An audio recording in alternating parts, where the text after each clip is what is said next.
মারার জন্য তাদের পাঠাইছো। তুই জানিস না রে, তুই জানোস না আমি কি জিনিস। এক মিনিটে করে রাখি রে।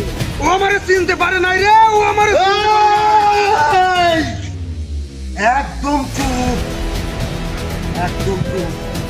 একটা বাজে কথা বললে তোর জিনিসকে আমি কুত্তা খাওয়াবো। আমি খাইয়ে ফেলামু। ও চিন্তা করে ভাবতে পারিনি ও কার সাথে পাঙ্গা নিতে গিয়েছে। ওর ফাটা বাসা নাটা লাগাই দেবো রে, ওর ফাটা বাসা নাটা লাগাই দেবো, ওর ফাটা বাসে আমি আটা লাগাই দেবো।